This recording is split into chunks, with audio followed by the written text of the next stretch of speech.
All right, good faith estimate requirements in 2022, how you can comply and what you need to do and when you need to give this to your patients. I'm Scott Radigan at Functional Lawyer. We're going to dig into the new regulations and make it easy to understand so that you can comply with the law and make sure that you don't get any surprises at your office in the form of patient complaints or dispute resolution, otherwise known as lawsuits. So let's jump right into it. But before we do, take a moment to hit subscribe. That really helps out the channel and helps make sure that I can continue bringing you this legal education for free. So let's jump into it. I'm going to share my screen with you. All right, so this is a law that was passed in 2020, December of 2020, to take effect January 1, 2022. The name that you'll see in the newspapers and headlines, and you've probably already seen it, is the No Surprises Act. But for reasons I'll get to in just one second, the more important provision that we need to take into account is the good faith estimate portion of the act. And that's where we're going to focus today's video. The reason for that is twofold. One is most functional medicine providers are in physician offices in this context. And so you don't have a team and you have to be the one that complies. Secondly, the No Surprises Act specifically excludes physician offices from its requirements. So you don't have to worry about it if you are a physician's office. But the good faith estimate part of the rule or the law or the regulation, it's had various forms the past few months, is the part that we need to pay attention to. So we're going to go through kind of a highlight of what it is the requirement, who you need to give it to, and then we'll break it down in gritty detail what needs to be included in it. So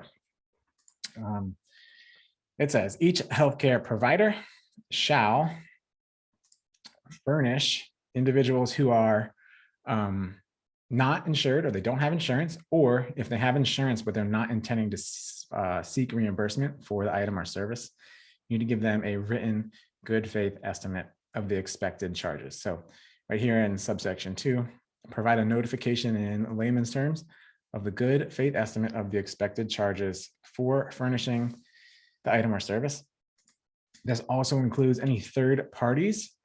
So if you work with labs or supplement companies, or you work with other providers that might be furnishing services, they should also include their information in here.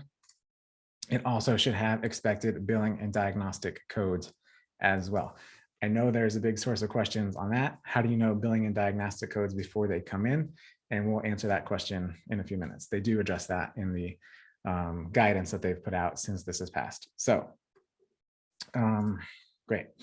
Who do you need to give it to? You need to give it to an individual who is not enrolled in coverage. So in other words, uninsured or underinsured, or not planning to seek reimbursement, as I said. So there was a lot of kind of legalese and obviously legislative writing in the rule that becomes legislation. So I took the liberty of translating it for everybody to understand who isn't a congressman or senator, or doesn't read statutes for a living. So kind of just what we said, each healthcare provider must provide notification, good faith estimate of expected charges for the item or service, including those that are provided in conjunction with, so not the primary service of an office visit, but if they're going to need other services or items related to that office visit, include those. And then if, again, there's a third party, items or services reasonably expected to be provided by those third parties. And significantly, as I alluded to earlier, they expect you to have billing or diagnostic codes to the extent possible, and we will get to that in a second. So the rule actually says you should give it to the insurance company if they are enrolled and they plan to use insurance. So if you accept insurance in your practice, you have to give these GFEs to the insurance company, or to the individual if they are not insured or they intend to pay cash. There is a timing element, and it'll be interesting to see how they enforce this part for continuing care, people that are at practices where people come in kind of frequently. But these are the rules. The letter of the law says this. So when do you need to give it to them? At least 3 business days before the date of service, but then no later than 1 business day after it's scheduled.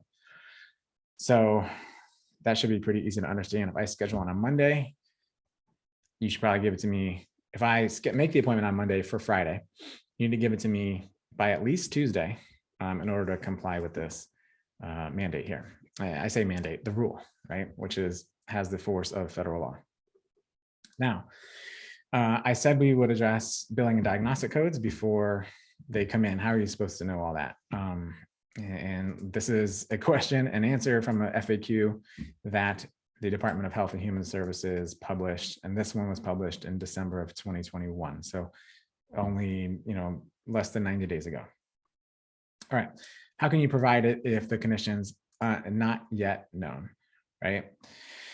The interim final rules do not require the good faith estimate to include charges for unanticipated items or services that are not reasonably expected and that could occur due to unforeseen events. So, if you have general protocols that you take new patients through, you might have one, you might be able to start with it pre-filled out halfway for most patients. And then as their case progresses and you see different complexities or the way you treat that patient, the treatment plan changes based on, the effects of that patient and the care journey that they're on, then you just provide a new one. So HHS does note that the convening provider or facility, so that's the primary provider or facility, is required to provide a new GFE if you anticipate or you're notified of any changes to the scope, including changes to the expected charges, items, services, frequency, recurrences, duration, providers, or facilities. So in other words, if the scope changes or there is a thing that you did not reasonably anticipate, you provide them with a new good faith estimate. And the timing is no later than 1 business day before the items are scheduled to be furnished. So that timing element is a little bit easier. If they have an appointment on the 24th, you have to give it to them no later than the 23rd. I would give it to them on the 22nd just to be safe. Again, co-providers and co-facilities, these are the third parties. So if they have new information of scope or complexity that change the billing estimates, they have a duty to inform you, and then you have a duty to inform the patient as well. Right, so providers are also encouraged to communicate these changes upon delivery of the new GFE. So, good customer service, here's what we're changing, here's why we're changing it. Does that make sense to you? And then they can say yes or no. And if they say no, then they might have to go to another clinic or another provider, but it's your job to provide these estimated charges in advance. Importantly, diagnosis code means ICD codes, and then service code means basically CPT codes or these other code acronyms as well. Now, before we get into what needs to be in it in greater detail, which I'm about to launch into, if you don't feel like listening to all this, I have provided a template that has all of these statutorily required or regulatory required elements in a GFE. You can take that as a template, input it into your practice, and then that way you can skip the rest of this video, but subscribe anyways. And then just use the template, and that'll save you probably an hour or more of work just from having to create your own. Okay, so this is from 45 CFR 149.610. And here are the content requirements of a good faith estimate. So there are 11 or 12, it looks like. Patient name and date of birth, description of the primary item or service, itemized list of items or services that are reasonably expected. So description and then itemized list. Those items or services furnished by you are the convening provider. Those items or services expected to be furnished by co-providers, third parties. Applicable diagnosis codes, as we said, expected service codes, as we said, and expected charges associated with each. Again, you may not be able to know all of them in advance, but do your best there, and then provide them with a new one if it changes.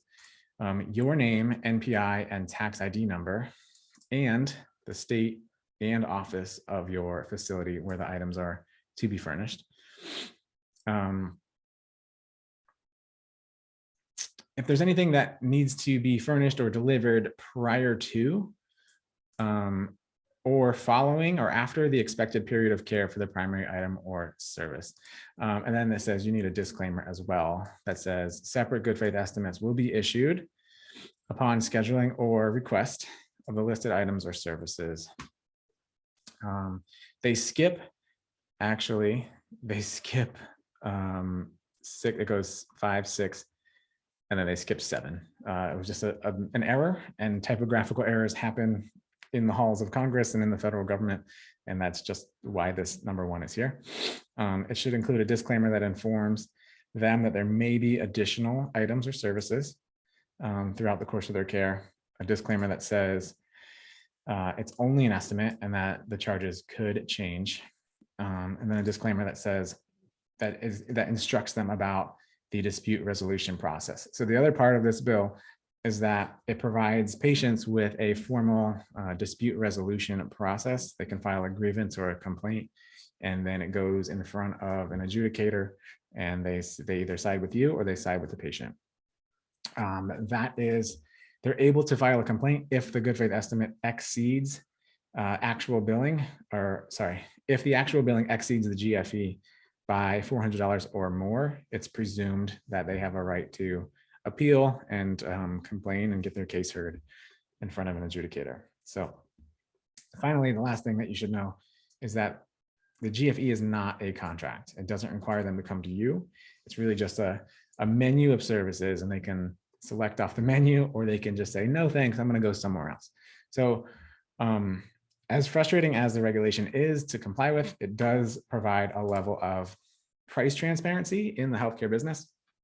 We've been saying for years that it's one of the only industries in America, at least, that where you go and get service and then you don't even ask for the price, you just go get it, and then you get a surprise bill on the back end, whether your insurance pays for it or not. You have no idea what's coming out of your pocket most of the time, and you can't price shop or comparison shop for things that you have time to comparison shop for. So if you need a knee surgery, can you call 5 or 6 orthopedic surgeons and ask them how much it would cost?